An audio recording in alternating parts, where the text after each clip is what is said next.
When you hear the word love, what comes to mind? Romance? Passion? That magical feeling you see in movies? What if I told you that most of the time, love isn't magical at all? That real love isn't glamorous, but gritty. It's not about grand gestures. It's about the grind, the quiet persistence, the day-to-day work of caring for someone, even when it's hard. Love demands patience, perseverance, and even sacrifice. It's in those moments of difficulty, when it's easier to give up, that the grit of love shows its true strength. Welcome to 113 Forever. Here we explore what 1 Corinthians 13 looks like in today's world, how its timeless truth about love can transform our relationships with others, our communities, and even ourselves. This isn't about cliches or surface-level advice. It's about diving deep into the kind of love that challenges us, grows us, and sometimes takes grit. Angela Duckworth's book, Grit, The Power of Passion and Perseverance, highlights the importance of passion and persistence in achieving success. She argues that talent alone won't carry you. It's about sticking to your goals with unwavering determination. And that got us thinking, what does this idea of grit have to do with love? Is there a connection? And what can we learn when we bring this concept into the framework of one of the most famous passages about love, 1 Corinthians 13? Let's start with this. Real love is hard. It's not always roses and candlelit dinners. It's getting up at 3 a.m. to care for a sick child. It's choosing to forgive when your partner makes the same mistake for the 10th time. It's sticking by a friend when they're going through a difficult season and have nothing to give back. It's also giving yourself grace when you fall short, choosing to rest when your body and mind are worn out, and letting go of the guilt for not being perfect. When Paul wrote 1 Corinthians 13, he wasn't talking about romantic love or fleeting emotions. He was writing to a group of people who were struggling to get along, people from different backgrounds trying to build a community. It wasn't touchy-feely advice. It was practical guidance for how to love one another and yourself, even when it's hard, even when it's messy, even when it feels like work. Let's break this down. Here's where grit comes into play with the virtues of love that Paul describes. Love is patient. Patience is gritty. It's choosing to wait without frustration, to give someone the time they need to grow or change. Love is kind. Kindness is gritty because it requires intentionality. It's choosing gentleness and compassion, even when it's easier to lash out or ignore someone's needs. Love always protects, always trusts, always hopes, always perseveres. Protection, trust, hope, perseverance. These are all the very definition of grit. They require us to stay committed, to believe in the good, to keep going even when things get tough. And then there's this. Love keeps no record of wrongs. Now that takes grit. Forgiveness isn't easy. It's hard to let go of pain and choose not to hold it over someone's head. But true love requires it, whether it's for someone else or yourself. Grit and love are inseparable.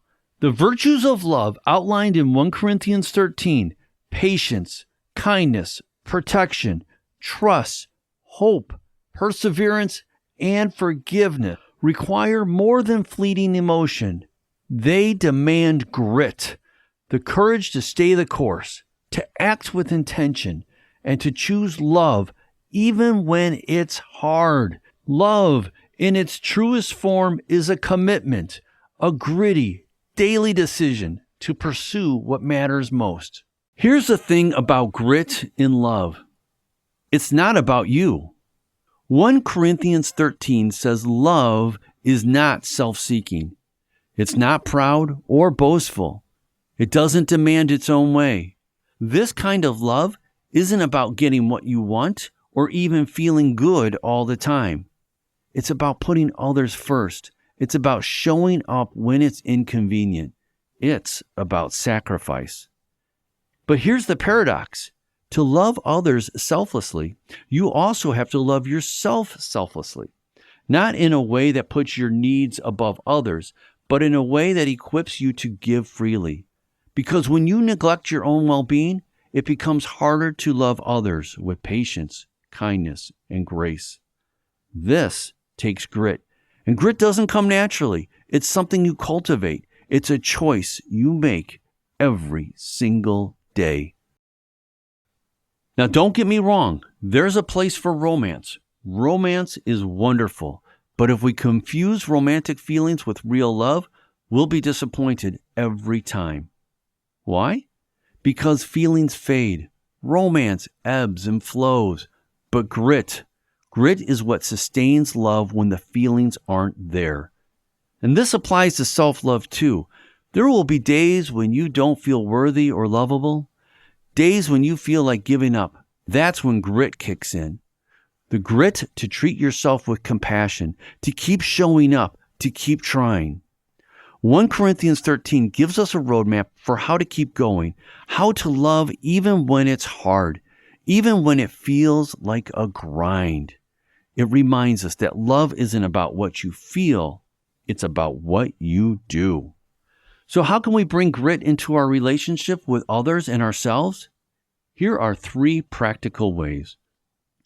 1. Practice patience. The next time you're frustrated with someone or yourself, pause. Take a deep breath. Remember that patience is an act of love. 2. Choose forgiveness. When someone hurts you or you feel like you failed, don't keep score. Let go of the grudge. Forgiveness isn't a feeling, it's a choice. 3. Stay committed. Whether it's your marriage, your family, your friendships, or your personal growth, don't give up when things get hard. Persevere. Stay the course. Love isn't perfect, but it's worth it. Angela Duckworth's concept of grit is about sticking with your goals through thick and thin. But the grit of love goes even deeper. It's not about persistence. It's about selflessness. And here's the thing. That selflessness includes how you treat yourself. 1 Corinthians 13 reminds us that love is the greatest virtue that we can embody. It's not easy. It's not glamorous, but it's worth it. So the next time you think about love, don't picture flowers and chocolates. Picture grit. Picture hard work. Picture someone showing up, forgiving, persevering. And picture yourself doing the same for the person you see in the mirror.